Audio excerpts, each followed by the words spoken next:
ইসলামী bank news top 10। প্রধানমন্ত্রী তারেক রহমানের সভাপতিত্বে একনেক বৈঠক অনুষ্ঠিত। ৭,০০৩ কোটি টাকার ৫টি প্রকল্প অনুমোদন। আওয়ামী লীগ আর গণতন্ত্র একসঙ্গে যায় না বললেন স্থানীয় সরকার মন্ত্রী। রাষ্ট্র এখন আর গণমাধ্যমকে চোখ রাঙায় না, মন্তব্য তথ্যমন্ত্রীর। তাৎক্ষণিক প্রতিবাদ হিসেবেই ভারত থেকে ফিরেছি, এতে দুদেশের সম্পর্কে প্রভাব পড়বে না, মন্তব্য প্রধানমন্ত্রীর তথ্য উপদেষ্টার। প্রস্তাবিত বাজেটে ৫৬,০০০ কোটি টাকা লুটপাটের পরিকল্পনা করছে সরকার, বলেছেন বিরোধী দলীয় নেতা ও জামাত আমির ডাক্তার শফিকুর রহমান।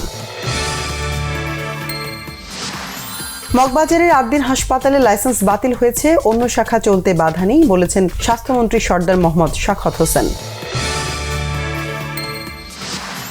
রামিসা ধর্ষণ ও হত্যা মামলায় হাইকোর্টে শুনানির জন্য পেপার বুক প্রস্তুত। ২ আসামির পক্ষে স্টেট ডিফেন্স নিয়োগের নির্দেশ হাইকোর্টের। চট্টগ্রাম মহানগরীর বাকুলিয়ায় ৪ বছর বয়সী শিশু ধর্ষণ মামলায় সাক্ষ্য গ্রহণ ও যুক্তিতর্ক শেষ, রায় ঘোষণা আগামীকাল।